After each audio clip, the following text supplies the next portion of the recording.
Be strong.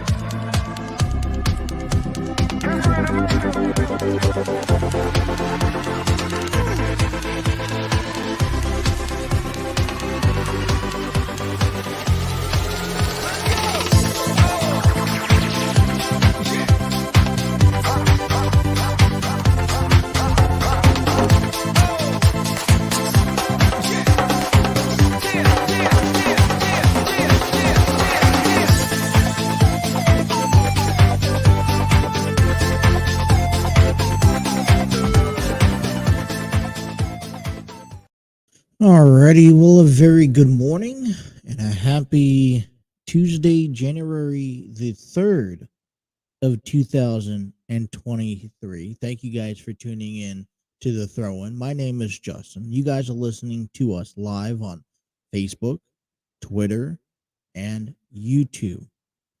We'd like to take this time to give ourselves, I'm going to say about a little pay a visit of silence and thoughts and prayers to go out to the family of Damar Hamlin. So everyone take a moment,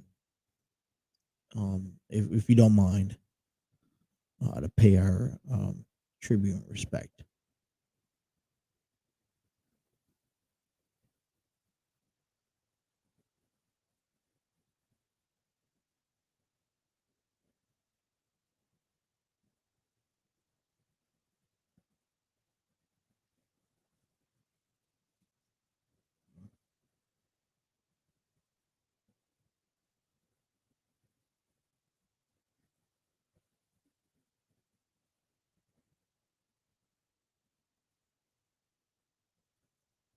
I would like to I would have liked to come out here on this Tuesday morning when it's kind of raining outside out here where I'm at to talk to you guys about the difficulties of choosing between whether to watch Monday Night Raw or Monday Night Football, because both nights or both events were very impactful, at least so to speak, because that was the hype and the built for these events last night. But we're opening up the show in a more sincere moment. And for people who maybe didn't get a chance to make it and you guys wanted to take this program to discover all your dues, especially going around in the NFL and the Bengals and Bills game last night. Well, we were anticipating a playoff atmosphere game. And for the most part, we were receiving a playoff atmosphere game, 7-3 halfway through the first quarter, when in details from observation, okay, Damar Hamlin ends up tackling T. Higgins in the middle of the field and shortly after goes down.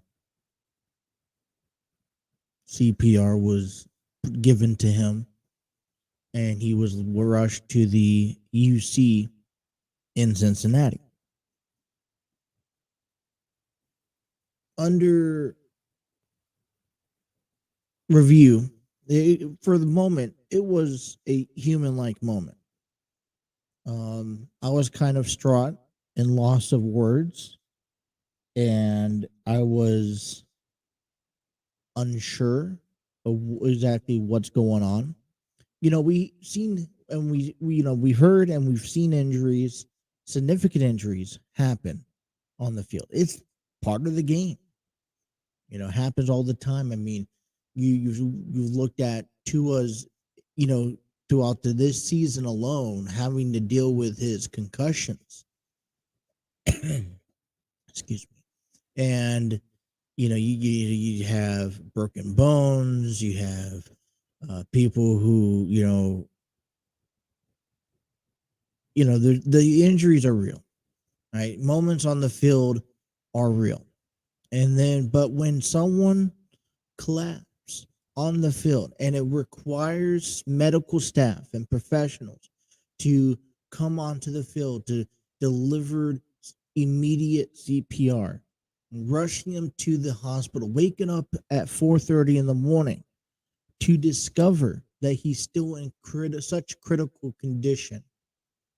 Now, listen, I don't know. I'm not no medical staff. I'm sure that he's in the best of care,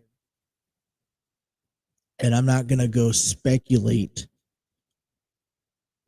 anything further than what social media is giving us. But it really puts the perspective of that last night, the magnitude of the game, the playoff atmosphere of the Bills and the Bengals last night that was supposed to go down, that started to go down, comes to a halt. Well, well, um, deserved. And we're sitting here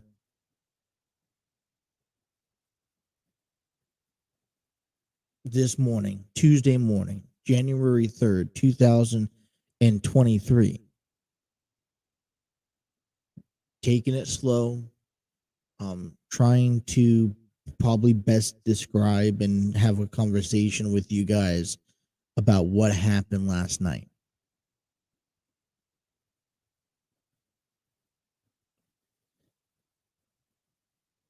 So prayers, thoughts go out to Damar Hamlin, not just to Damar Hamlin, to his family.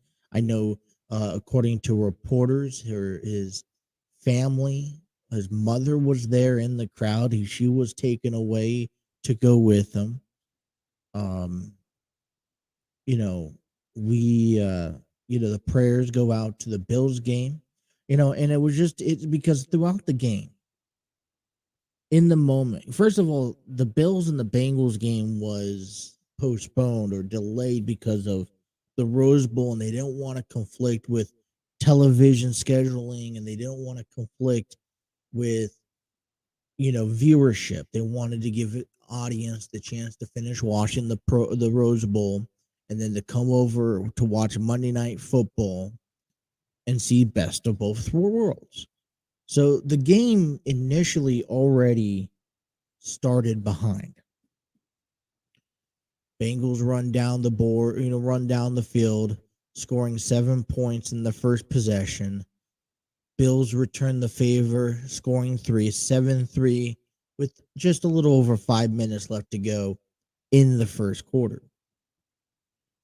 And then then this incident happens. And like I said, I'm, on the, on the remote, tuning back and forth between the Bills and the Bengals when this incident is happening. Immediately, Bills players surround the ambulance, surround Damar Hamlin, and when you get that, you just know it's not good. You got players, the emotional state of each and every player on that field.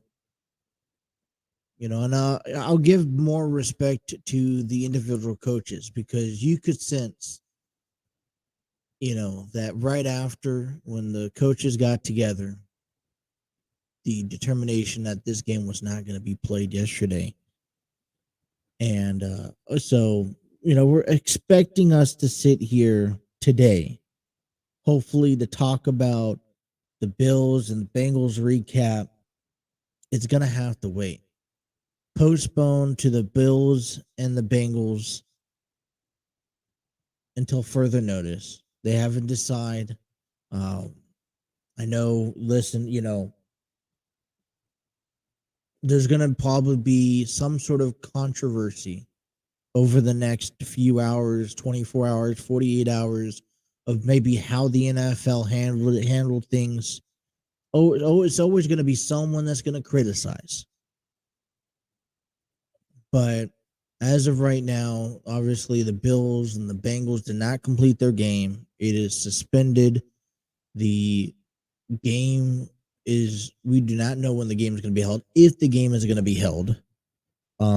We don't know any status, and we probably won't know any status till later on today. And the number one focus point is, and that's fine by me.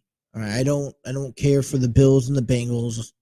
I don't care for, you know, any other sports. It's kind of hard to express and to have a conversation about any other sports. And we're going to be on for another hour and 50 minutes here, and we're going to have to find a way to progress and to move on. But it's a little difficult this morning, waking up and saying, how do you go put on a program? Nonetheless, how does the NFL broadcasters last night continue doing their jobs? How do Sports Center on ESPN continue doing their jobs, having to unveil and to talk and discuss the only news that's right now most important, that's is about this critical condition that Damar Hamlin's in.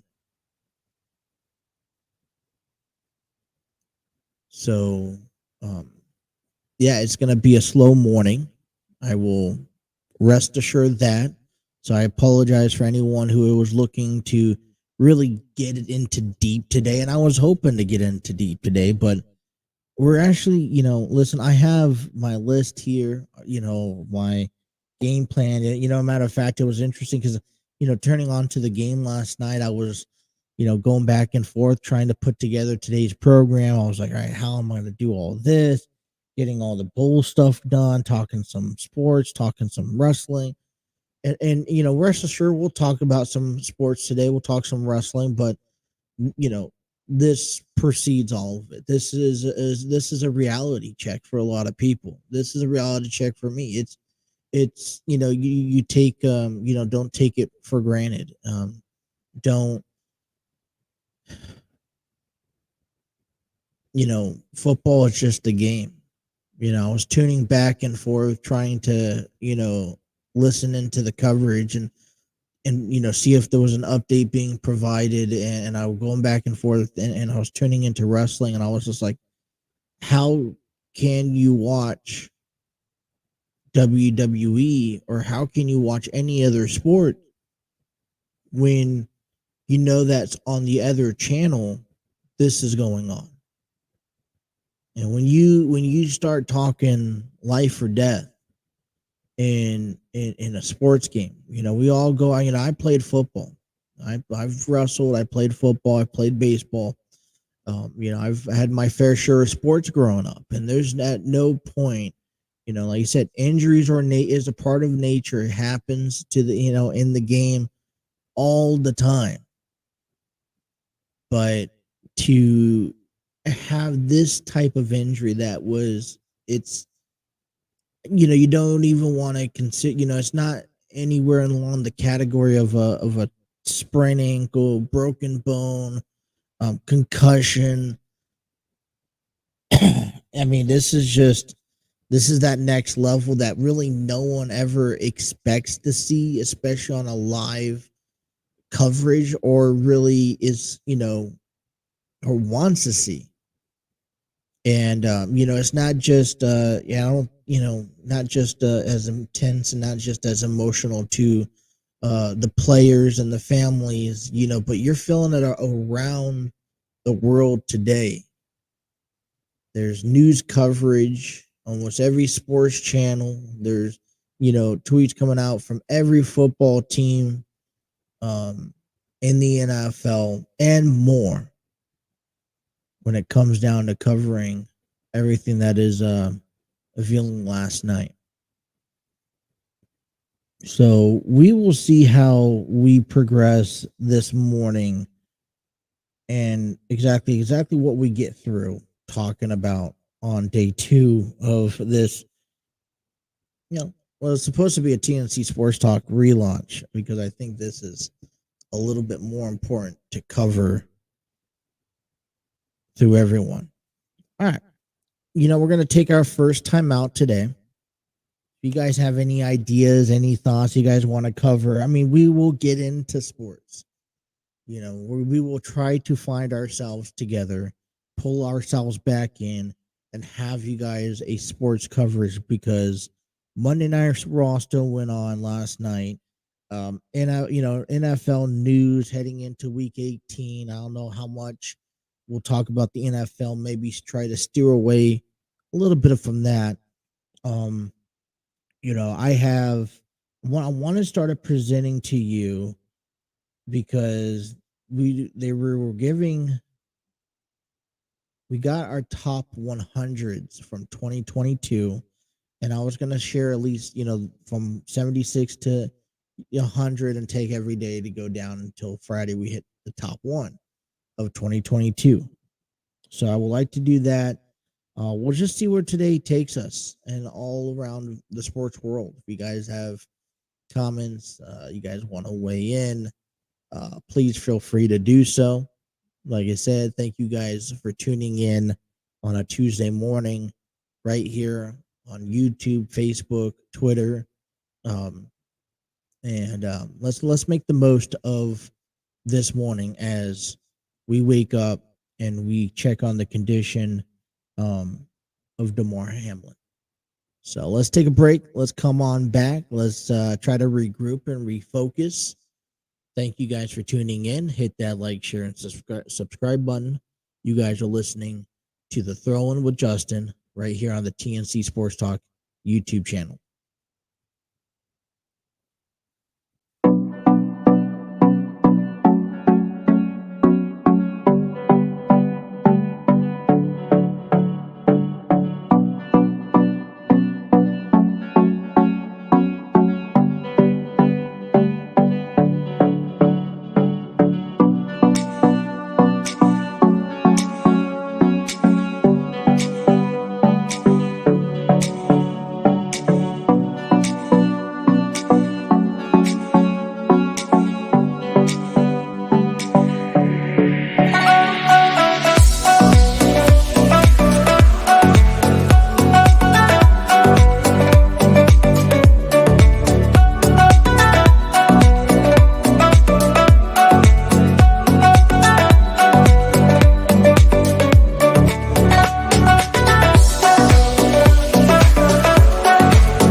Alrighty, 6:20 here on the throw-in. Thank you. Good morning to you guys. Hopefully, you guys are having yourselves a better morning. We are trying here to have ourselves a better morning as we try to come to you, talk to you guys, mourn with you guys over the condition status of Buffalo Bills defensive player Damar Hamlin. Covering throughout the news and just this morning, everything that, headlines in the sports world, it's all about Damar Hamlin, respectfully doing so. This is headlines coming out of CBS this morning. Bills Damar Hamlin suffers cardiac arrest on field versus Bengals. Buffalo safety in critical condition. And I've been out here for a couple years now. Moving out here in 2020. I know that the NFL has done that the Cincinnati takes care of every player of every sports team that comes into this town. So I know that he's receiving the utmost care from the medical staff. It was immediate attention from when he did the incident did occur, and you just it's an unsurreal moment, whether you're a player, whether you're a staff member, whether you're a fan, just to be honest. So I think today it's, if people feel a little bit off, especially and that's the other thing, it's not just the Bills. I'm confident that there's other franchises, including the Bengals, who were their opponent. They witnessed this on the field. Some players were watching, some players had to turn away. You saw several players on both sides of the ball just teared up, had to leave. I can't, give the, enough credit to both coaches saying, hey, listen, because they did try to actually get the game going. They gave the officials gave the 5-minute warning. Hey, everyone, get ready. We're going to start this game back up. But no one could have started the game back up, not knowing conditions and understanding, and now actually understanding, and some sort of update that was provided for him. It was, how could you even play a football game? And we don't know if this game or when this game will get played. With the, even though there was some sort of magnitude that was tied along to this last night's event. So and then that's fine. This is beyond an NFL game. I know, I'm already relating it back to sports, and there's a lot of people that are just, hey, let's focus in on the health and condition. Well, like I said, I'm not no doctor. I'm not no medical staff. I don't want to speculate more than what I've already seen or what I've been told by sources.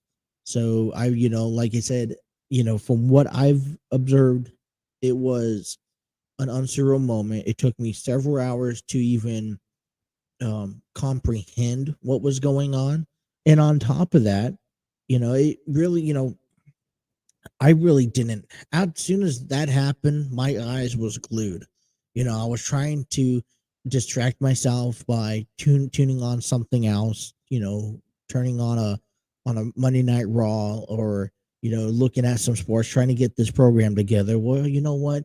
I was like, I I'm going to be covering this majority of this morning, so there's not much that I'm going to really have to do. So, my work is probably right now this morning scattered across my entire table.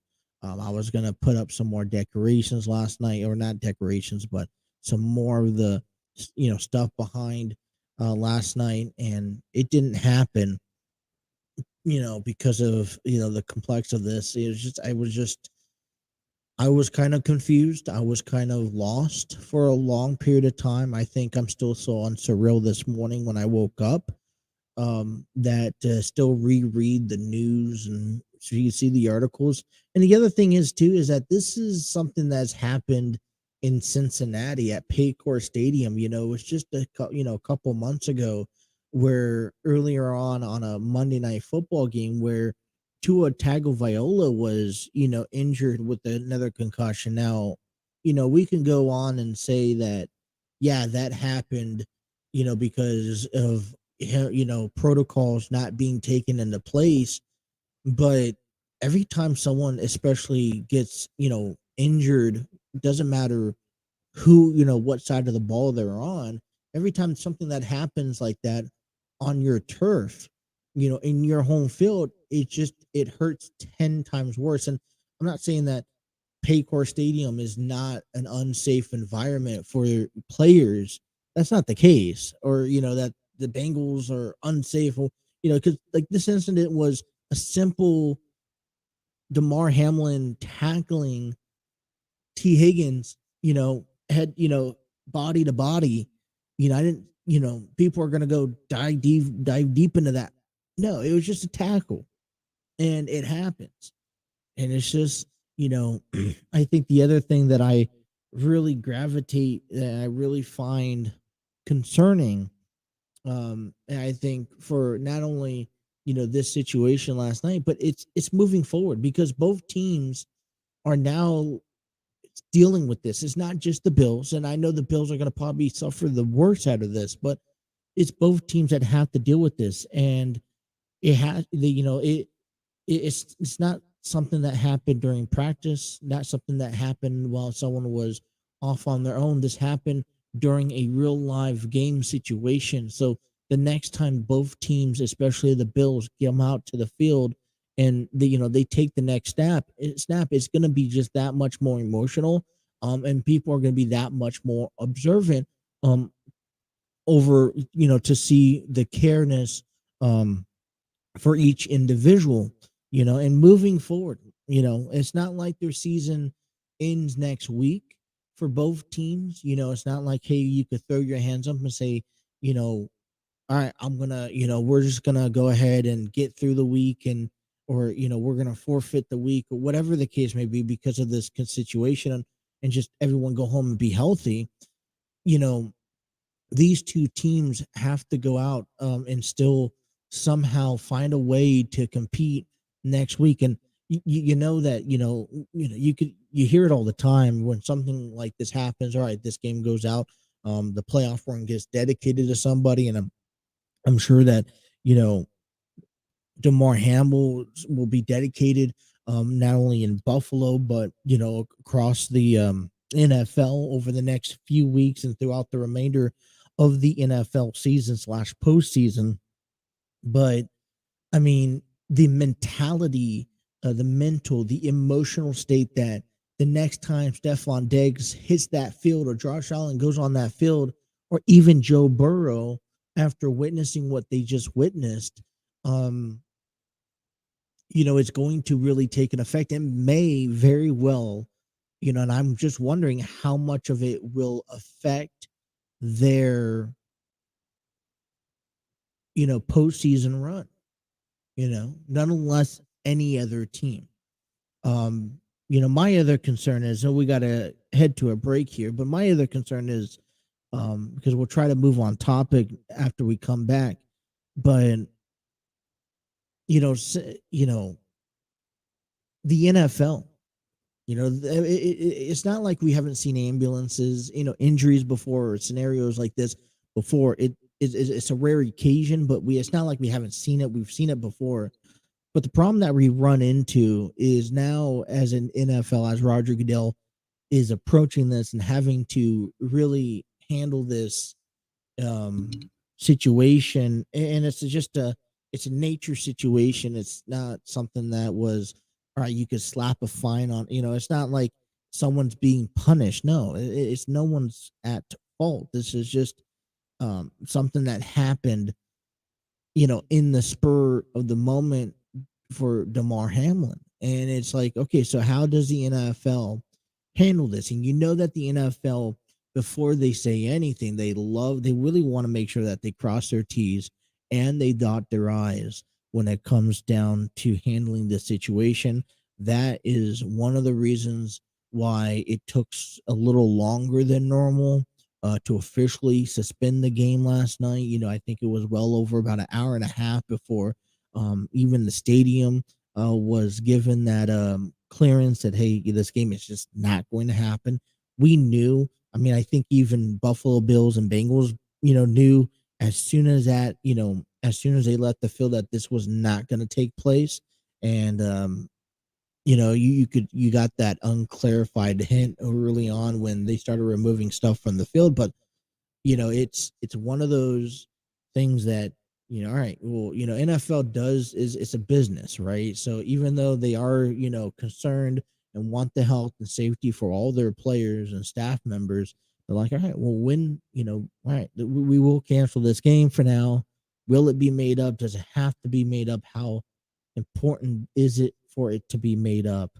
And those are answers that I think going into this morning, if you guys, when you guys start turning back into sports, the sports side of things, how do you approach that? How do you, handle that? So that's, I don't get paid those big bucks from the NFL to figure all that stuff out. So, we don't know if the game is going to be played, and if so, when the game is going to be played. And we don't even know the status of week 18, nonetheless, moving forward and getting ready into the playoffs, because there's, now, over the next few days, you have the next 4 days, but football is scheduled to return back on Saturday. So a lot of that taken into effect. All right, so we're going to take a time out. Want to step away and kind of shift directions. We will continue paying tribute, sending our prayers out to Damar Hamlin throughout the program. If you guys are missing any coverage, I'm going to recommend, don't come to me asking questions. Tune in on to ESPN, some of these news that probably have a little bit better detail, because everything that I'm giving you it's just, it's as a fan based thought, perspective.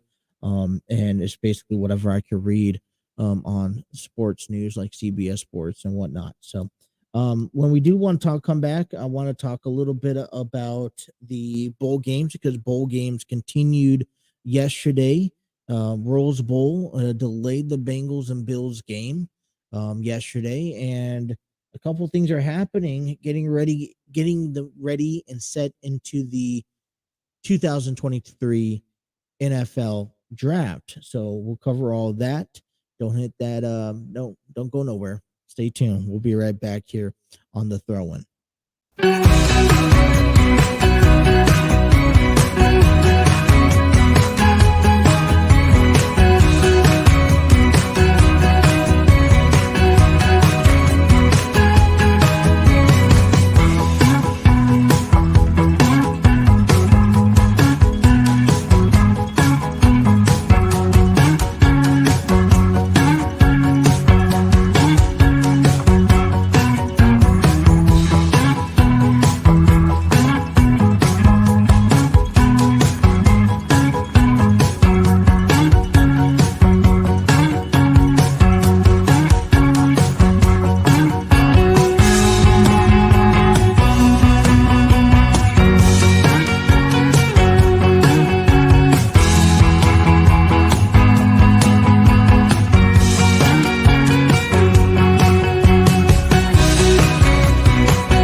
I want to apologize if the streaming service is a little down or lags at all.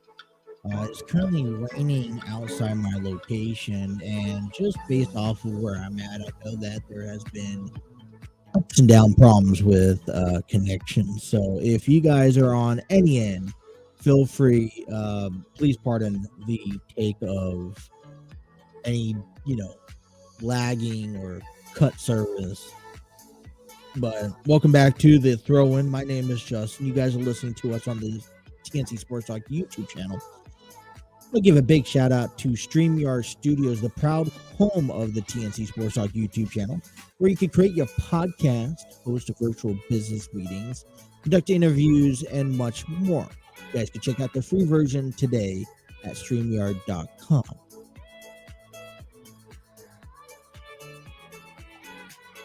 The entire city of Cincinnati is in blue in honor of Damar Hamlin, as that is the big sports coverage around the world today. Like I said, you could talk about basketball. There's no basketball. There's no football and baseball, hockey, even wrestling story that is bigger today than Damar Hamlin and what happened last night in the Bengals game that caused him collapsing, being rushed to the emergency room at UC and at UC, um, and it's kind of just one of those mornings, especially being in the probably within that 50-mile radius of everything taking place, that you just need to.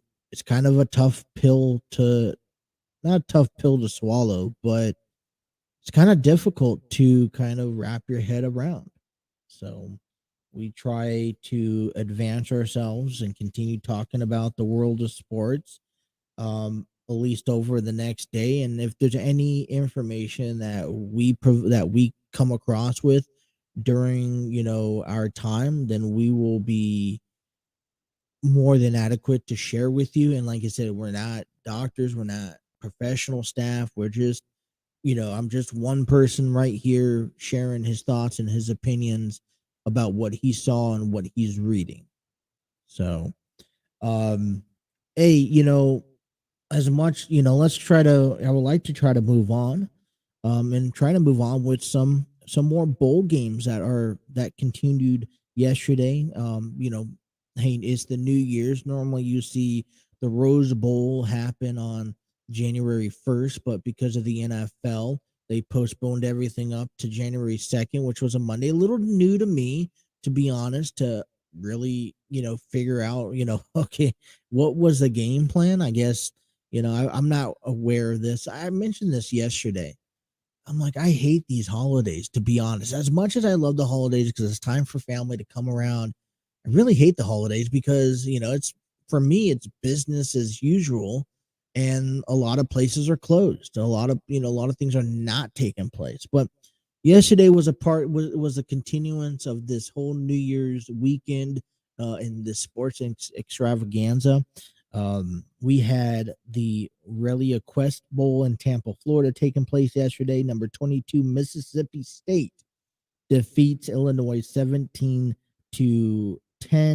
The Citrus Bowl was in Orlando yesterday. That was played earlier. LSU defeated Purdue, dominated, outscored 63-7. The Cotton Bowl in Arlington, Texas. Number 10 USC takes on number 16 Tulane, and it was more of a close game, more of a closer game. But Tulane held on 46-45. And then last night, that pushed back the Bengals and the Reds, and the not the Reds.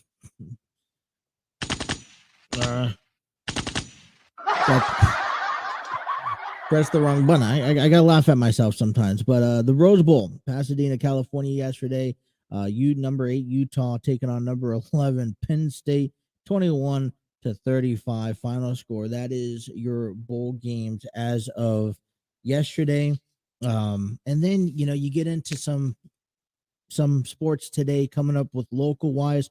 I'm going to be honest with you. I don't know if these games are still validated today. I don't know with everything that's happened in Cincinnati over the last 12 hours, okay, with Damar Hamlin, I really don't know exactly what kind of sports are being played, especially around here or within the radius here and in Buffalo. So this is what is scheduled for tonight. We have Syracuse over in Louisville. Louisville comes in 2-12 overall, 0-3 in the ACC, and they're ranked number place number 13. They'll be playing Syracuse tonight at 7 p.m. Tickets are currently available at $15 a piece. And then we also have Kentucky, who is 9-4 overall, 0-1 in the SEC, sixth place coming out. They're taking on LSU tonight at 8 p.m. Tickets start at $30. So, like I mentioned, I know sports are still scheduled to happen. I don't know exactly to what extent.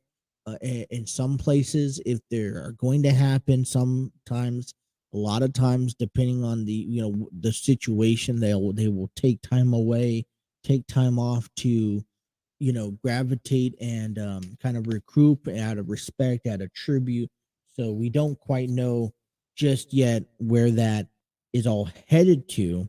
um but while we're talking about some of the some more college football in this quite small segment, you know there's been we're already starting to get ourselves ready for the 2023 NFL draft, which means you got players trying to make their case. You got seniors are determining if they're going to head into this draft, if they what they want to do with the rest of their lives. And you also got yourself players that are younger, juniors, sophomores, that maybe think they're ready and they're declaring themselves for the draft already. You know, over the last week, 2 weeks, you see things out there on the news starting, teams starting to get themselves prepared. The teams that are not heading into the postseason, they're starting to look at themselves as if, okay, we need to kind of let's regroup, let's figure ourselves out. What do we need for 2023 in that season? Nathaniel Hackett was cut. Now they're looking for a head coach. We'll talk about that here in a moment. But you know, one of the big stories coming out of the NFL was kind of how the Las Vegas Raiders shut themselves out last week. They had a slim opportunity at a postseason run, but they shut themselves out. They decided to rest Derek Carr. The whole controversy with Derek, it's not even a controversy. It's the whole understanding of, hey, the Raiders are in a position where if Derek Carr is available to be traded, he needs to be healthy. He needs the last 2 weeks to be off so that he could be at the best state of his ability, so he could get the most value in the trade block. Well, if the Raiders are thinking about getting rid of Derek Carr, well, who are you going to replace? There's rumors that you go out there with Aaron Rodgers, Tom Brady. I throw in Jared Goff, even Baker Mayfield. For me, those are my top four candidates. If you don't keep, and I would always say, hey, keep Derek Carr in the back of your pocket on good terms. You don't want a Baker Mayfield and a Cleveland Browns situation.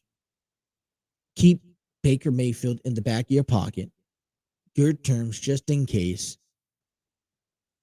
Because now, there's a possibility that if you don't get Tom Brady, if you don't get Aaron Rodgers, you don't get Baker Mayfield, you don't get Jared Goff, I wouldn't quite go with Jimmy Garoppolo, but those are my top four. And if you don't settle, because for me, those four guys are better than Derek Carr. That could be available. So those guys are better than Derek Carr. So if you don't want to settle, you don't want to settle for any guys who are equal, if not less, to Derek Carr. And if you're going to do that, Geno Smith, for example, you might as well just go ahead and re-sign Derek Carr. Well, the fifth option is, hey, let's sign a draft pick. Well, up until yesterday, I would have laughed at you and said, hey, listen, I got to say that there's no good quarterbacks, at least good franchise quarterbacks, for a potential draft pick. So all you're doing is, if you're deciding that you're wanting to get rid of Derek Carr, maybe build, is that, and you're going to go with the draft pick side, I would just disagree and say that you're just downgrading yourselves up until yesterday, because it was announced that Bryce Young has decided, along with Will Anderson Jr., has declared themselves for the 2023 draft. Bryce Young in 3 seasons with Alabama. Okay. Total of 8,356 yards and 80 touchdowns. Went into the Sugar Bowl and won 45-20 with throwing 321 yards and 5 touchdowns. Now, this changes the playing field.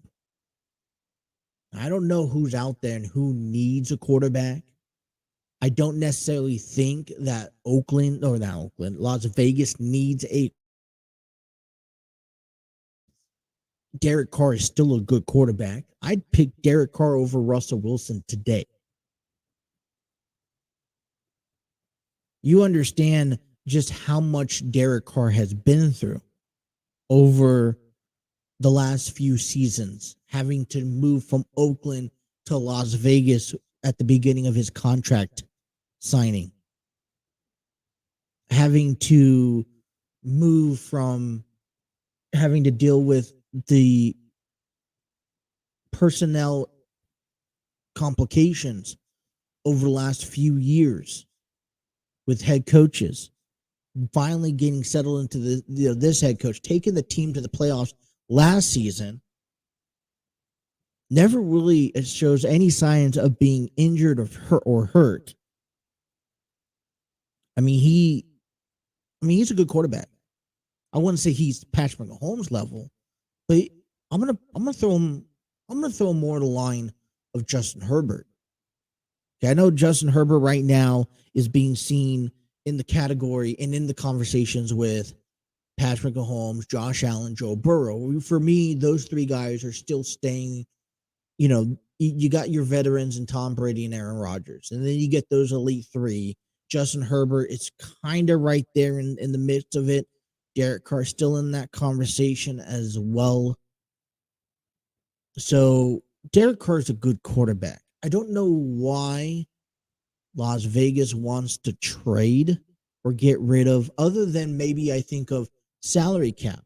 Now, I admit that the Raiders have issues with their defense. They're probably one of the worst defenses of all times. And how can you be a quarterback playing for a defense like Las Vegas? So it throws to that notion that, hey, if you're the Raiders and you're looking for a guy like Aaron Rodgers, you're looking for a guy like Tom Brady, your chances are very slim. You know why? It's because Tom Brady is coming out of Tampa Bay. All right. If he decides to pick the Raiders, he's coming out of Tampa Bay with defense has been great, been up and down. Hasn't been the greatest as of late. Let's admit to that. Okay, he's been relying a lot more on himself than he should have. And you get 2 of these veterans in Tom Brady and Aaron Rodgers going to any team next year. It's going to be a team that has 3 things, or at least 2 things. Let me just start notioning them off one by one. They got to have an offensive line. An offensive line that is going to protect them in the pocket every time, all the time, 18 weeks of the year, 20 weeks of the year, throughout the playoffs. All right, it can't be a Bengals, because Tom Brady can't afford to get sacked 10 times in a game. Just, it's not realistic the way it's not worth his investment. It's not worth his time. They need to have receivers.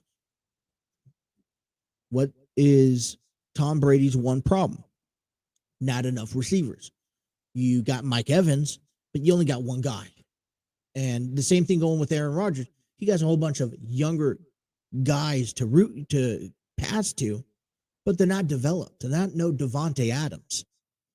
So if you're going to go to a new team, you're going to make sure that they have not only an offensive line but receivers, and then defense.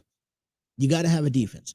All the points and everything that you're going to put up, if you're expecting Aaron Rodgers and Tom Brady to go put up 20, 30 points a game, you got to have a defense to stop your opponents 20, 30 points a game. Right? Key elements of winning, having a good football team. Good offensive line, receivers, and even defense. And I even cut it down to 2. If you have a good offensive line and you have at least grade B level, A- level defense, then look at what Aaron Rodgers has been able to do with these young, talented rookies coming out of college. He's been able to shape them up. But see, Derek Carr is still a good quarterback. I just don't know why they are thinking about trading. I just can't wrap my head around that. Maybe that's something that can be discussed at a later date. But Bryce Young electing himself for this draft, for me, I think that's a bold statement. Is he ready? Sure. I think he is. I just don't know what team is going to want him. And I guess one thing that I'm afraid of watching and happening, okay, you got Justin. Okay, the last draft that I remember with quarterbacks, Trevor Lawrence, he's in the hints after 2 years, making it to the postseason. Okay, Justin Fields, I think he's a decent quarterback. I think a lot gets put on him, and he has to carry himself. And I don't think that the Bears have enough to support Justin Fields. I think he's a decent quarterback. Now, I've always been a bigger fan of Justin Fields over Trevor Lawrence. I've said this numerous of times. But when you are a quarterback, my biggest fear is a quarterback and their talent potential being wasted because they go to a team that is just not going to perform. I mean, Jacksonville Jaguars, I just didn't see them go nowhere. So when you look at the bottom of that draft and you look at the bottom where, these teams are now picking and who needs a quarterback, Houston needs a quarterback. Does the Texans pick up Bryce Young now? And I mentioned this earlier, right? This is now a design where there is no quarterback, I don't think, in my opinion, and we'll dive into this more heading into the draft. But in my opinion, there was no quarterback. It wasn't a good quarterback class. Bryce Young changes that. But that's only one. It's going to be who's that first person and are you willing to give up to get Bryce Young? Does the Colts need the Bryce Young? I'm thinking who needs Bryce Young the most? Houston trying to maybe pick him up. I'm afraid of, and I think what ends up happening is I get afraid. He's a good quarterback. He has great potential. One of these teams that are not ready or doesn't have the equipment to make a push to the postseason, or struggling in a division that is just way better than them, you find themselves picking up Bryce Young, and there you go. His career has kind of been lost. You get lost in the shuffle. You kind of have to be at the right place at the right time. And if Bryce Young is the only quarterback out here, and I could probably rattle off 5 or 6 teams that do need a quarterback, 2, the Raiders. I would even throw in a possibility if the Broncos could get a hold of them. Seattle is another team that could use a quarterback, like a long-term quarterback.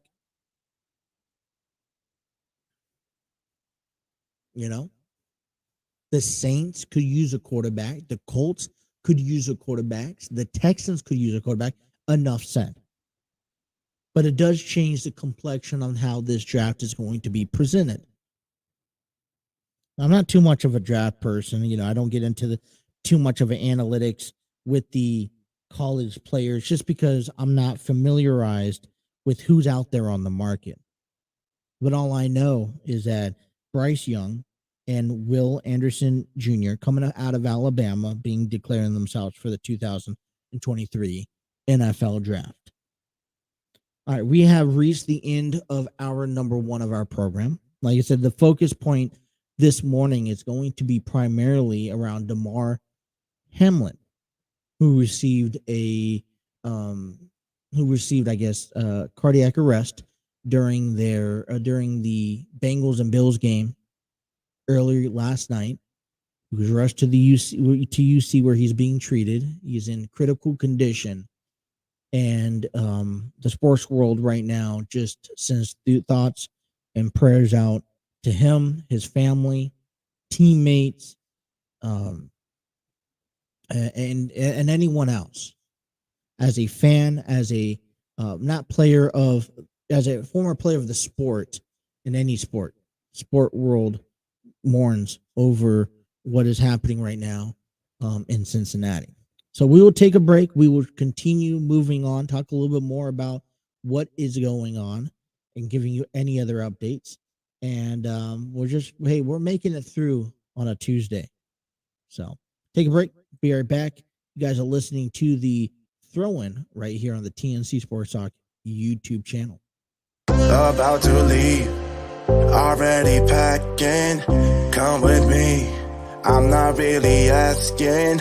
We'll get away to a place where we don't know. About to see the world in action, what we can be, life with no distractions. We'll get away, this is what we waited for. Take my hand, we'll make it somehow. We can't miss out. I'm done living life with the lights out. Die with my own doubts. Be free with me. Let's go, let's be free with me.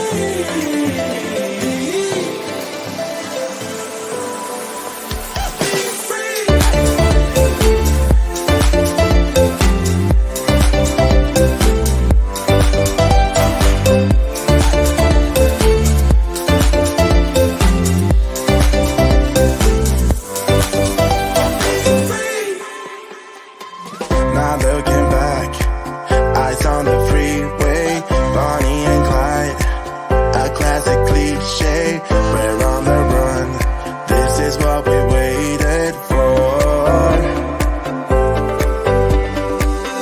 Take my hand, we'll make it somehow. We can't miss out. I'm done living life with the lights out. Die with my own doubts. Be free.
Hour number 2 here of the Throw-In.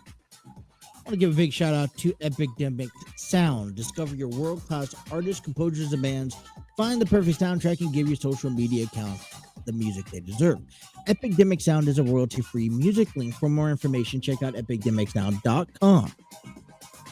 Our intro music, coming back from break, Back in Barcelona by Harvio. So thank you guys. Encourage you guys to go check them out. If you guys are looking for any type of music here as well, I want to give a big shout out to Canva, makes our commercial breaks.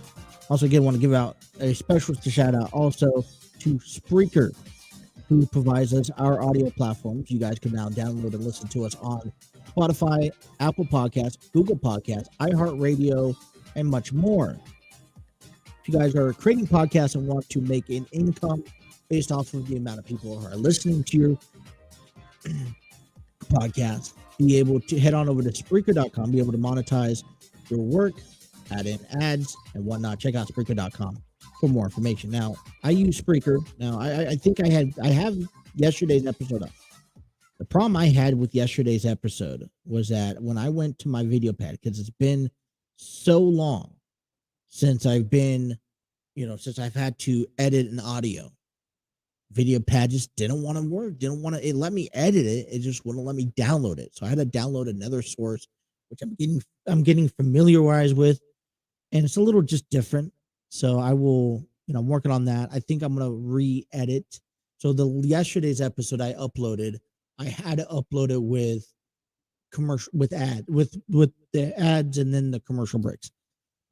So I'm hoping that moving forward, I could be able to cut them out. And then, I usually what I normally do is I would download the audio platform after the program, cut out the musical breaks that we have, re-download it, or re-export it, and then upload it to Spreaker, where I would normally have my breaks at, I'd put in those little ads that Spreaker provides. So when you listen to us on Spotify or Apple Podcasts and we get to that break, usually about a commercial or two ad will appear. So we tried to do that. So go ahead and check them out on Spreaker, Epidemic Sound, and Canva. Thank you guys for providing the tools we need to run this program. It is a Tuesday, January 3rd, 2023. It's kind of raining outside. I enjoy the rain, but I think today's rain kind of feels glimpsy in the attitude for what has, everything that has transpired over the last 12 hours. And I know we talked heavily back in hour number 1 about this, but we are currently talking about and covering the condition and state from the Buffalo Bills safety, Damar Hamlin, who collapsed yesterday during Monday Night Football after he tackled T. Higgins in the first quarter. Bengals were up 7-3. He tackled T. Higgins, and he gets up. He collapsed back down on the field. Medical staff rushes over and starts applying CPR to him immediately. Gets transferred to the UC Medical Clinic in Cincinnati. And currently, as we've been disclaimed this morning, he is currently in critical condition after suffering a cardiac arrest during last night's game. As we say this, Bengals and Bills game was suspended. No further update of when the game will be announced or played. Hopefully we will let you guys know when that comes in. And, our prayers and our thoughts go out to Damar Hamlin. And that should be the only priority that is set for today and over the next few days. Listen, as much as how big Monday Night Football was and the stakes that were in place, nothing is much greater, much bigger than a life. I'm sure that you guys wouldn't want me to come on here and do this program if I was at a critical health point where I was unable to do this. I know life does move on. It's the unfortunate truth, but this is just a game. All right. Football, baseball, basketball, WWE. It's just a game. Okay.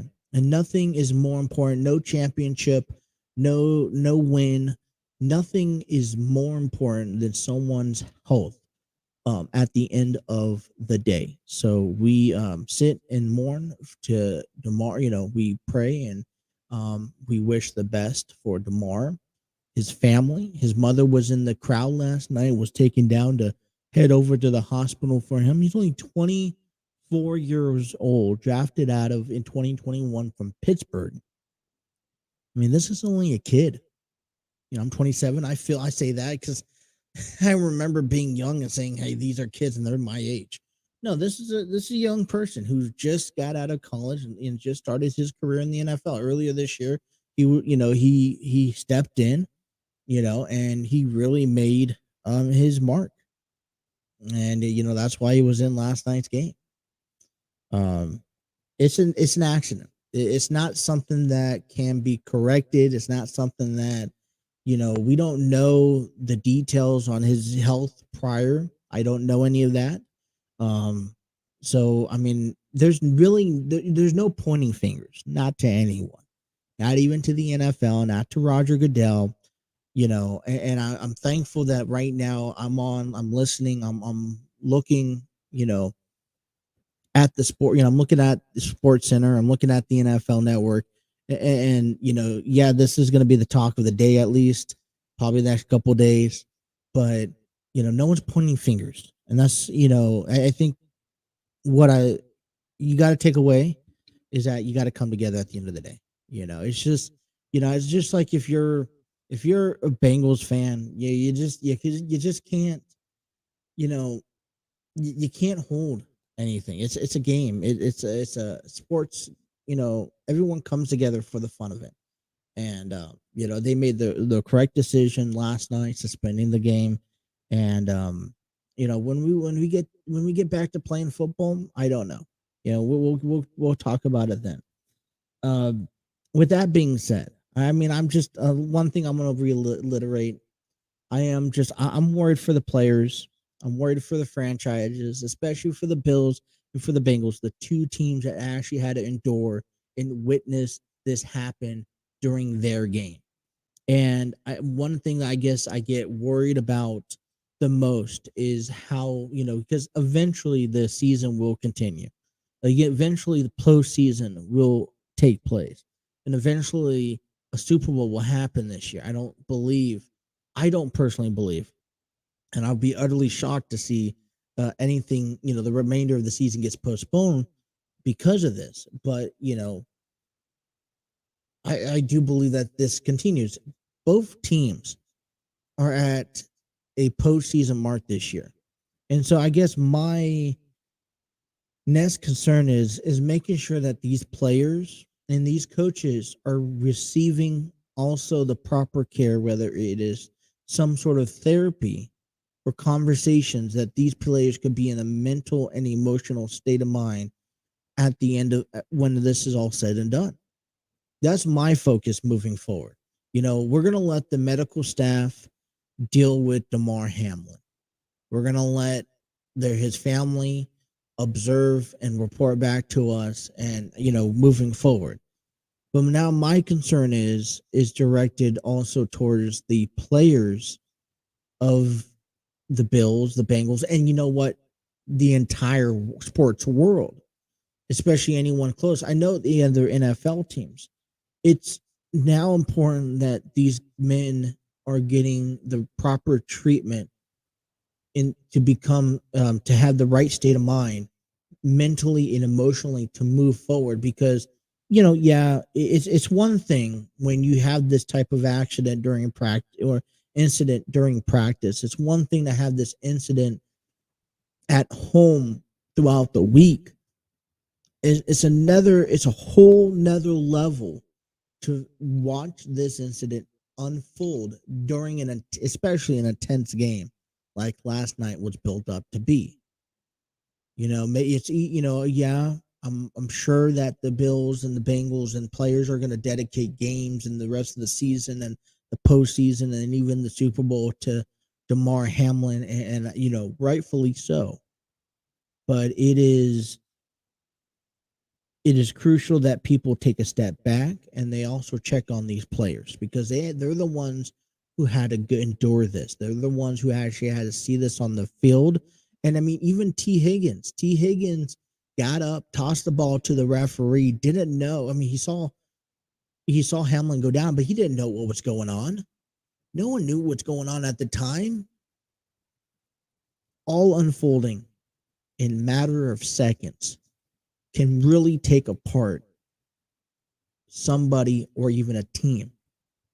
And it can affect the way that they play and the way that they carry themselves. The last thing I want to do is, I want everyone at the top of their game when they play football coming up next.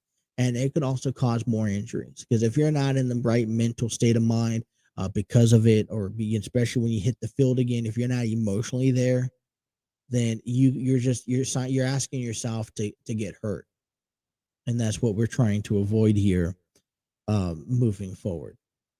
So, you know, he said thoughts and prayers go out, and the sports world continues. So, as we talk about the sports world, last night Monday Night Football wasn't the only thing on the agenda. Um, you know, I found out this morning flipping through the news that Rutgers beat number one Purdue 65-64 in NCAA basketball last night. I thought that was pretty intense, but no, um, Monday Night Raw did take place last night, and I'm going to be honest with you. Like I said, my mindset was not quite all the way there when it came down to, okay, let's talk about, watching Monday Night Raw. I was, before I was excited because I was like, man, something's going to happen. They WWE ended off 2022 on a big note. Like John Cena having his match with Roman Reigns. Not only that, let's take the fact of this. John Cena and Kevin Owens beats the Bloodline last night back on SmackDown. Charlotte Flair returns to beat Ronda Rousey and become the new SmackDown Women's Champion. And then you have Uncle Howdy interferes and continues to pick on Bray Wyatt. So, I mean, a lot of things were conspiring and unfolding on SmackDown, which led to a great ending of the year. And you anticipated that to hopefully roll over into Monday Night Raw. Now, I don't know about you guys, but I was not necessarily all that thrilled in everything that happened. The Bloodline tried to take over, and Adam Pearce decides, hey, listen, that's not going to happen. I want to put everyone in a match. Solo Sikoa faces Elias in like a musical street fight, I guess, because they're in Nashville, Tennessee. I mean, okay, people getting thrown around to musical instruments. I get that. And Solo Sikoa dominates. He sets things off. And then the Usos and Sami Zayn defeats the Street Profits and Kevin Owens, but not without having, Drew McIntyre and Sheamus come out and save the Street Profits and especially Kevin Owens. And obviously that's going to carry over until Friday. They may have another 6-man tag. There just wasn't a lot excitement going into it, other than a couple of title matches we'll talk here when we come back from break.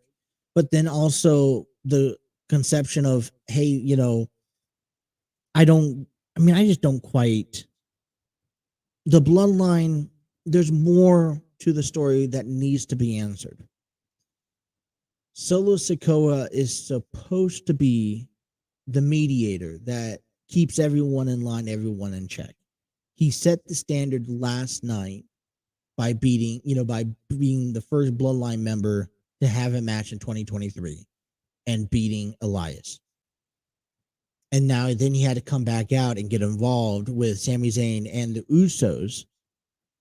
And so now we wait to hear from Friday because the tribal chief is supposed to, make some sort of announcement, have some sort of conversation. We still are kind of in the mix of what's going to happen. Is there going to be any consequences to Sami Zayn after Roman Reigns and Sami Zayn lost that last week on SmackDown? So we'll talk a little bit when we come back from break. We'll talk a little bit about the title matches. I want to give you guys my top PW Insider has the top 100 athletes. Actually, they had the top 500. And you guys could go through all 500. I'm going to go through the top 100 over the next 4 days. So coming up here also later on in our program, we're going to have the 76 to ranked 76 to 100. Okay, of wrestlers, and I'm gonna read them through and share you my thoughts. So the throwing continues here, taking you guys up until 8 a.m. on this Tuesday morning. Thank you guys for tuning in to the TNC Sports Talk YouTube channel. We'll be right back.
For Everything Wrestling Podcast, check out Armchair Booking Podcast on YouTube, Facebook, Twitter, Instagram, I believe all social medias.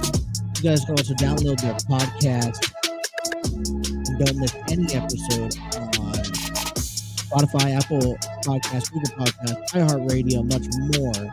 I got Steve Barber, Dylan Davis as a preview talking about WWE, everything wrestling. Latest episode was the end of 2022, end of 2022 year in review. Can't wait until they come up with a new one. They got a bunch more to talk about. Can't wait. Listen, great guys. Dylan Davis, Steve Barber. Check out Armchair Booking Podcast right now. Available on YouTube. Hit that like, share, and subscribe button. If not, download them on your audio streaming platform. They're the ones who got me on this frequency. So every platform that I'm on, they're on too. I know that as well. All right, it is a Tuesday, 7:22, taking you guys up until 8 o'clock on this in the sports world here, kicking off the morning. I just saw this here. It was posted about 8 hours ago, but from Fox 19 out here locally, fans at UC Medical Center showing support for Damar Hamlin, and I quote, "Just because we're Bengals fans doesn't mean we aren't fans of him. Nobody wants to experience something like this. That was horrific. We support the Bills. Cincinnati supports you," end quote. So, like I said, today's focus is the well-being of Damar Hamlin, Buffalo Bills safety, who suffered a cardiac arrest yesterday during the game. Now is at the UC Medical Center in Cincinnati under critical condition. All right, trying to move things on and move things aboard. Monday Night Raw continued last night. Expected a kind of a bigger show. Probably tried to maybe expected some big return. Didn't quite see all of that.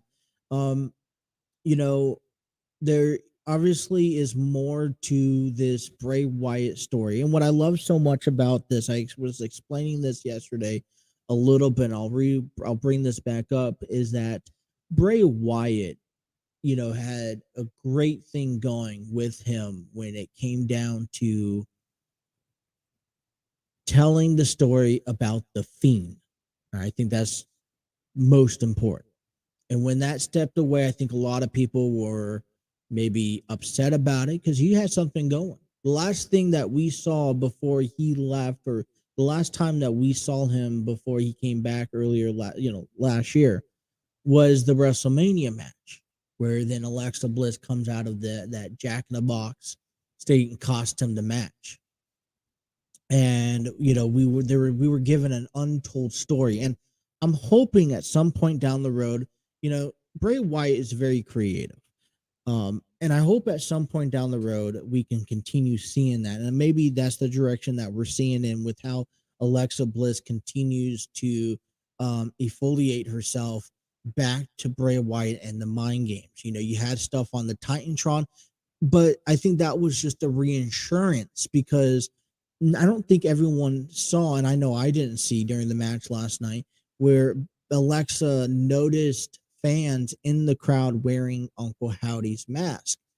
And obviously this puts her in a mindset, in a different composed mindset here, that with the Titantron glitching out and kind of getting to Alexa Bliss, I think for the rest of the fans and the rest of the crowd attendance and the people at home, that really solidified, hey, all right, something else is going on with Alexa.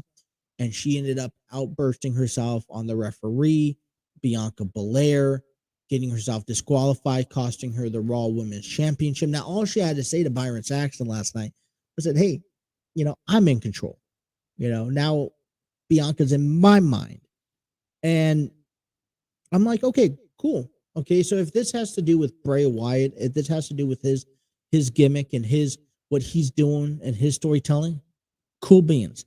I think the only thing that this is where, as a WWE fan, or as a wrestling fan in general, you have to remain patient when it comes down to this, because it's a long story. Bray Wyatt returned back in September. It's been September, October, November, December, and now January. And the first time we're going to see Bray Wyatt actually in a ring, besides the live shows, right? An actual match will be at the Royal Rumble January 28th against LA Knight. And you don't know what's going to happen. You know, Uncle Howdy's been getting involved. That we showed last week, and that can only grow even bigger. Now, I love this story. All right, I haven't loved such a mysterious story since The Undertaker was in full time in the WWE. I think, and for me, the mind games, the mentality, and the way Bray Wyatt is trying to create his own mind games and trying to put a name on his stamp a name on his mark. Trying to separate what has been done before, and he's doing an excellent job doing it. I just think a lot of people have to stay patient. I think that's the problem, is people staying patient. Bianca Belair, hopefully any injuries happen to her. It's not severe, not too intolerable. But you also have to have the right people to receive the punishments, and Bianca Belair is one of them. But let's move on to Seth Rollins and Austin Theory, because I really did believe that Seth Rollins, or that Cody Rhodes, there was a chance that Cody Rhodes could return. Now, let me put it this way: if Cody Rhodes and Seth Rollins is set for WrestleMania, okay, as a fan, I would have been excited to see Cody Rhodes return last night to Raw. Okay, but under the condition that he is actually 100% clear to wrestle, okay, I want Cody Rhodes back as much as anyone else wants him back. I want him to start the feud as much as anyone else. I wanted him to actually cost Seth Rollins the title match last night and start that feud a little, even if if his music played, even if he showed up in the crowd or just came out on stage or even showed up on the Titantron. I really was looking for some sort of interference from Cody Rhodes, but that doesn't come from a babyface necessarily, right? So last night was important to focus on Seth Rollins and Austin Theory. We just talked yesterday how Seth Rollins was the workhorse of the year. He really, last night, he knew he was awarded that from Fox, and he just embraced all that last night. And you saw it in his face. You saw it in his, the way he carried himself. And if you took anything away from last night, this was a guy who was being crowned, named workhorse of the year.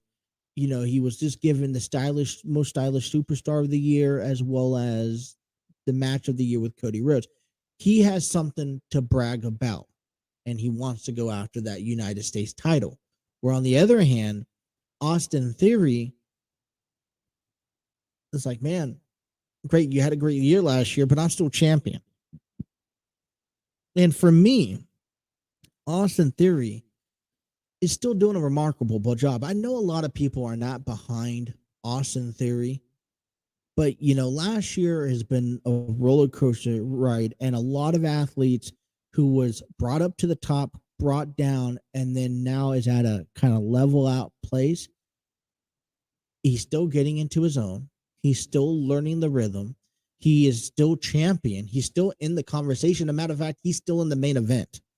And if you really think about it, if a guy's not coming through, do you really think he's going to be put in the main event? He wasn't put in the main event so Seth Rollins could carry him. He didn't get put in the main event so Seth Rollins can defeat him, retain capture the United States Championship, and then that's it for Austin Theory.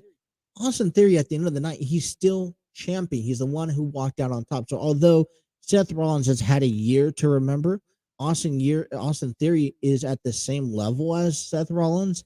And last night, Austin Theory is just a little bit above. Now, you got to clear your mind from Seth Rollins being in the WWE for 10 years and Austin Theory just recently being in the WWE only 1 or 2 years, right? You got to clear your mind of that, because that's not going to work, because every single time you're going to put Seth Rollins on top, and I get that. But you got to clear your minds and put them on the same playing field. Last year, Seth Rollins helped Cody Rhodes, right? Who Cody Rhodes WWE trusted Seth Rollins to compete with Cody Rhodes. Okay, and had that storyline until Cody Rhodes got injured and had to be put on the shelf. Seth Rollins last year, then afterwards, had a few, went with Riddle, and then is now working with Austin Theory. Austin Theory, on this hand, let's not forget what's going on with Austin Theory. He was given an opportunity by Vince McMahon, which I don't care who you are or what you've done for the company, but if WWE puts you in a position in something, interacting with Vince McMahon and interacting with Brock Lesnar and interacting with Pat McAfee, I mean, I understand Pat McAfee has competed before in the ring, but he's not an everyday athlete. So, he's not an everyday in-ring competitor, and listen, I love Pat McAfee. I love the, his show. And hey, hopefully I just saw an article this morning that he's supposed to be coming back to SmackDown here soon. So I'm excited. But Austin Theory, WWE trusted Austin Theory to work with I'm going to consider McAfee, no disrespect, but a non-active wrestler, right? He's not in the ring every day of the week. He's not competing, week in and week out. He is he isn't technically a non-wrestler.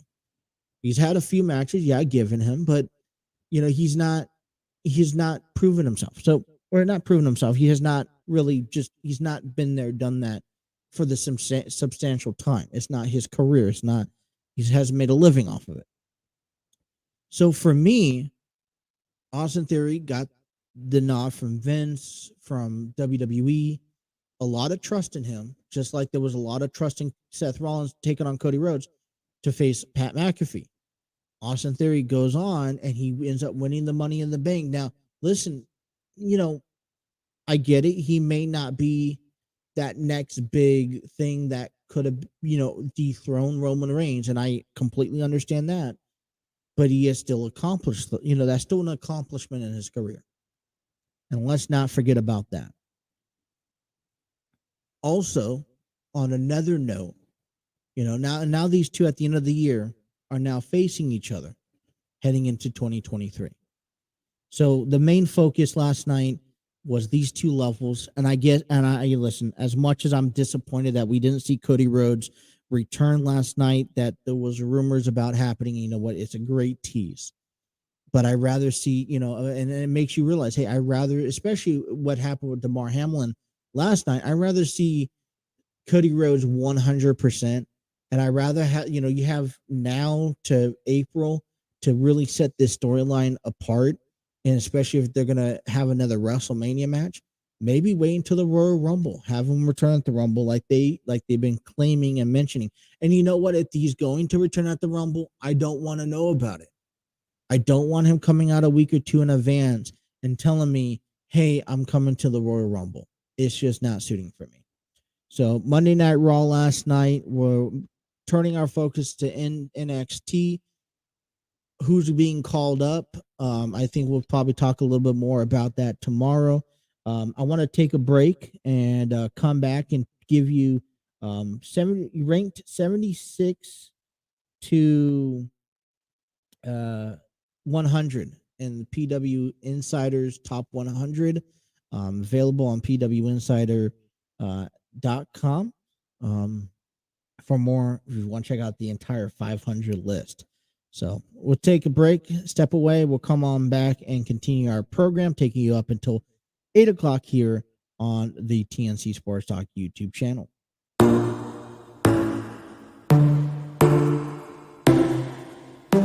Inside your bedroom, we stopped counting the days, lost in the rhythm. Physical silence, no need to speak a word, lay here beside me.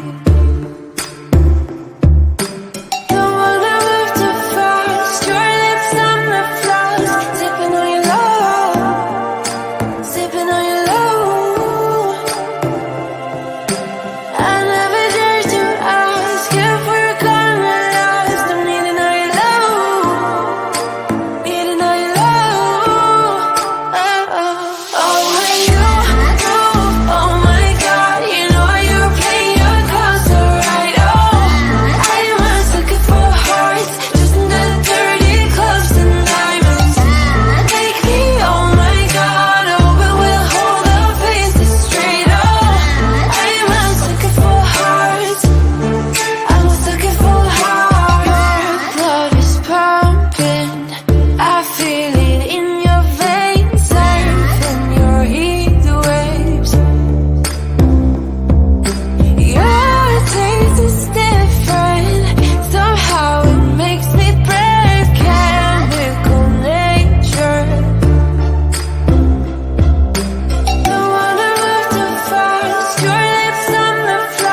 Alrighty, 7:39 here on the throw-in. Thank you guys for tuning in to us.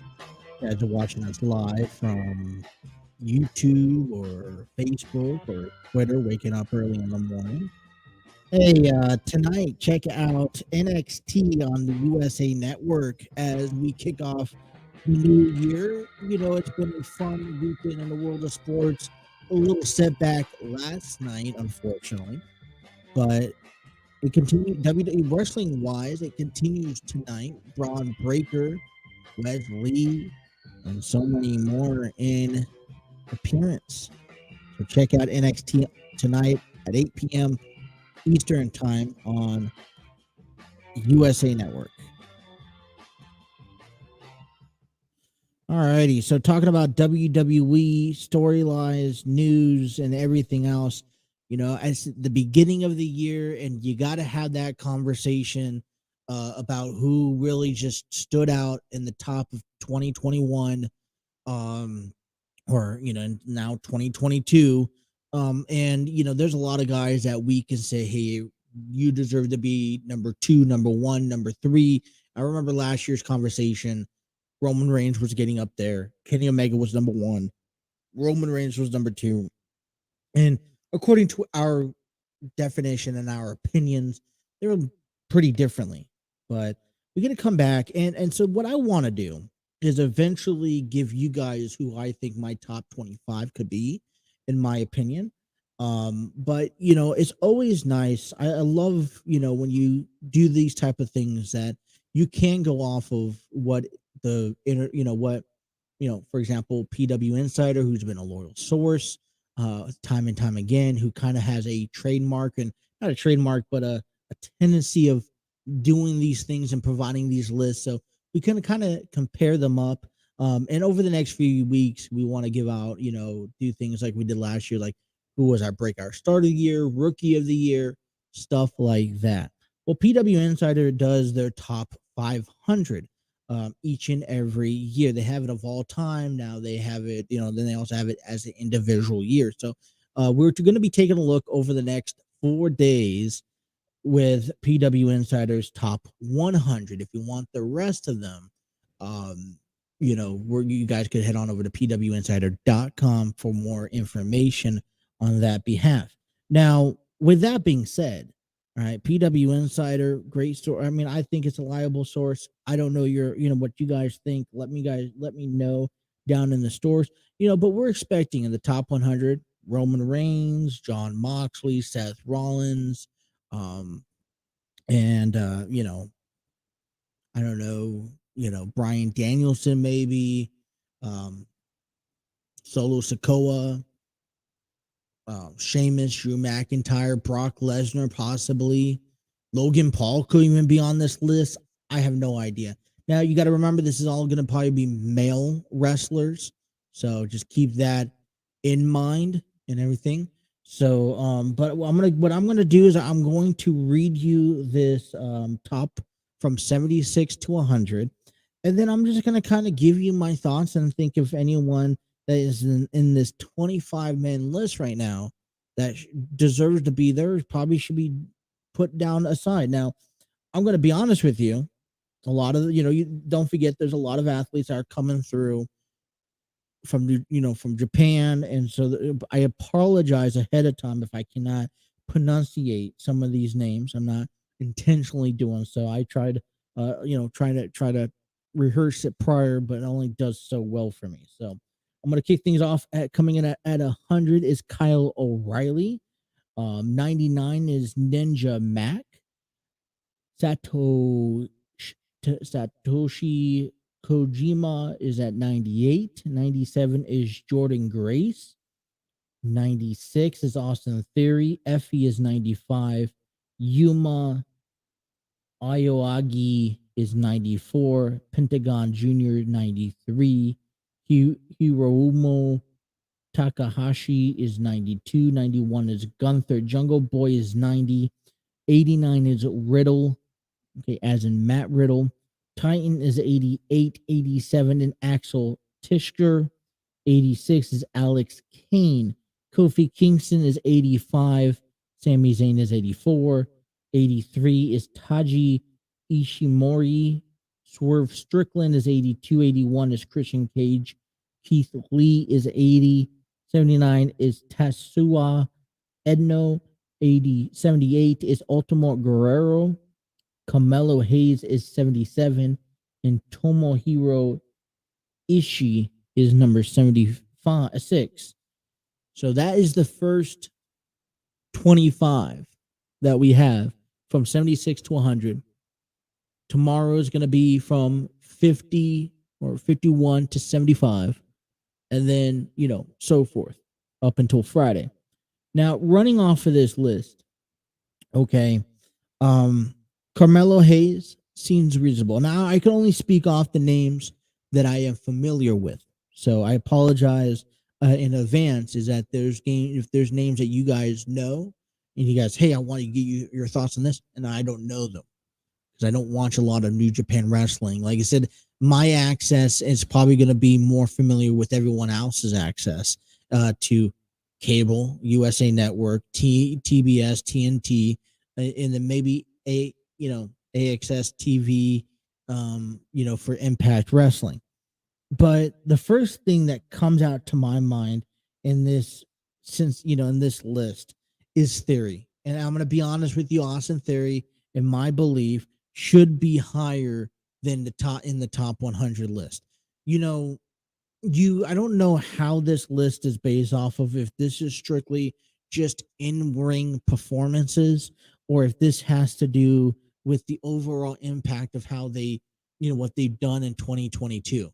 But Austin Theory, I still believe should be given enough credit. Now, I know that the year didn't end the way, maybe the beginning of the year started, and maybe, as a matter of fact, they downgraded him throughout the year. But as for a kid as Austin Theory, who all you have to do is give him a chance. Someone in WWE, whether that's Vince McMahon alone or in the creative team, gave him a chance. They believed in Austin Theory. They believed in what he was capable of doing and what he had to offer to the table. And that's why Austin Theory is, why he had his moment with Brock Lesnar at the Elimination Chamber, why he also had a match with Pat McAfee, and he won the Money in the Bank briefcase. There is a reason behind it, not just because someone said we need to give a guy some sort of, give this guy some sort of storyline for 2022. Someone deep down believed in Austin Theory and what he was capable of doing. And I think in professional wrestling, especially when you get up at the level of WWE, AEW, TNA, so to speak, you have to be given, you have to take every opportunity that is given to you. Yeah, you're given matches to kind of excel and try to, but I think this is where wrestling is the most difficult. I apologize for being on the mic here. Difficult at, because you get matches in WWE. We talked about this last year. I want to bring this up again. In the WWE, or in professional wrestling alone, it takes an athlete about 3 to 4 months of constant television or action time in that ring to determine if the fans will or will not get behind you. Now, it does not matter if you are liked or if you're hated. But you need to be given at least a 12-week span for the fans to determine if they're going to like you or hate you. Now, if they're going to like you or hate you, that's fine. Look what happened to Wardlow. And that was one of the problems with AEW, is that he wasn't giving enough television time. He would be up for 2 weeks, and then you wouldn't see him, or you see him in the sidelines for 3 months, until he was given a week-to-week opportunity, which didn't start until the end of 2021. And then it took him another 2 to 3 months to create himself. And then the fans got behind him. So Austin Theory had to take from the beginning of the new year up until WrestleMania to create himself. A lot of people decided, hey, we're not going to get behind him, or we're going to get behind him, but we don't like him. That's fine by me. But he deserves, in my opinion, to be higher up on this list. Jungle Boy. I also think Jungle Boy should be up higher on this list. I don't think too much higher on this list, probably still within this range of 76 to 100, but he's had to adjust from tag team action to singles action, which I think a lot of people, if you would have asked, didn't really, I mean, they believed in him, but I don't know how many people would have believed in him unless he went through what he went through with Luchasaurus as a tag team partner for the the time span that he was with Luchasaurus. I mean, Jungle Boy's held his own. I don't quite know how far he's going to go by himself, but he deserves to be up a little higher. I think he deserves to be up higher than Christian Cage. Christian Cage is a veteran athlete. I know he can still go. He can still carry people, and that's great. But that's his. That's kind of more of his role, his job. Gunther. I'm a little disappointed in Gunther. Now, I think that he just breaking the top 100 is great, but let's face it, Imperium hasn't done nothing significant, and that's because the bloodline's in place. If that's the case, you should have been moved over to Raw. I remember Imperium down in NXT for the longest period of time. They dominated. They were the most fierce fraction in NXT for the time period. They won all the gold. And when they come to the WWE, this is just a prime example of WWE shutting down potential talent. And I mean, I know for me, I feel like Gunther and Imperium are only limited to so much because of the characters that they have, but they should be a little bit better than where they're at. I feel the same spot where Riddle is at 89. I like that as well. Kofi Kingston, we don't see as much of him as him. The New Day has kind of stepped down, especially with Big E's injury. So he's kind of stepped into place. Like I said, I don't know how they determine this top 100, top 500, if it's solely strictly into WWE. I mean, into just wrestling inside the ring. Sami Zayn is another guy. When you look at Sami Zayn sitting at 84, then you look at guys like Swerve Strickland at 82, and then Christian Cage at 81, and then Carmelo Hayes. Okay, maybe Carmelo Hayes. I don't know. Sami Zayn for me has reinvented himself with the bloodline, and he's kind of made himself relevant again. And that's something that not a lot of athletes are capable of doing. So when he's capable of doing that, I think that's perfect. I mean, what do you have bad to say about Sami Zayn? All right, he's a guy who's had to adjust to everything that was thrown at him. He's done it with open arms. He's done it with intensity. He's done it with willingness. I mean, he's your perfect nature being. He was, and he's fitting perfectly into the bloodline role. And for a guy who probably does not fit whatsoever, I mean, he still is kind of the odd man out. He always will be the odd man out. You feel kind of bad for him. You want him to succeed, to have some sort of success point.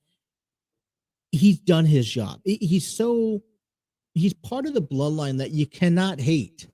I mean, you enjoy Solo Sikoa. I mean, okay, let me put it this way. You hated the bloodline up until Sami Zayn got involved. And then the comical act that Sami Zayn puts on week in and week out, the things that he's trying to do to prove his loyalty to Roman Reigns. I mean, he should be in the top 50 for me. Both Theory and Sami Zayn, in my opinion, should be in the top 50 because that's where they belong. So that is the top from 76 to 100. Like I said, we will come back on tomorrow, give you 50 to 75, 51 to 75, something like that, and then give you more as time progresses here in our wrestling world. It's been a difficult program. My microphone, as we wrap up the end of our show this morning, and I hope wherever you guys are at, you guys are taking care of yourselves, well-being. Like I said, I was excited yesterday morning. I know the show was a little iffy, and we always try to come out here and put our best product on. I felt like today more motivation, but we had a lot of excitement going into last night with Monday Night Football, Monday Night Raw, and I think a lot of that came to an halt after figuring out and discovering that after witnessing, put it that way, best terms, Damar Hamlin, who is currently in critical conditions after suffering a cardiac arrest during last night's game. He tackled T. Higgins in the halfway through the first quarter after the Bengals were up 7-3, and then he got up and he collapsed. His mother was in the crowd and he was brought down. They from observation, they and from what we were being told by broadcasters and other sources, that he was receiving CPR on the field. They brought him to the UC medical clinic where he's currently being taken care of and treating in current condition. So as you go through today, okay, we can see here and talk. There's a lot of sports going on today. I mean, the world doesn't end. We still continue. There's a lot of questions about what's going to happen when it comes down to the NFL. How, if this game, because this game is currently suspended, but it's going to depend on if this game is going to continue, if it's going to take place at a later date. Let the NFL decide that. Let the NFL decide how tomorrow is going to work, how today is going to work, how tomorrow is going to work, how this weekend is going to work as we head into week 18. And I want you just to take the moment, regardless of what sport you are best affiliated with or you best support, and just take some time to reflect and to appreciate the staff members and the players that come out here to entertain us. And if you get a chance to take some time, as we did this moment, and to send a prayer and to take some silence for to wish the best of luck for Damar Hamlin, excuse me, too early in the morning, and his friends, family, the Buffalo Bills, Cincinnati Bengals, and everyone else involved. So at the end of this episode today, we would like to take a quick silence, come back and wrap it up. So join me for a few moments of silence out of respect for Damar Hamlin.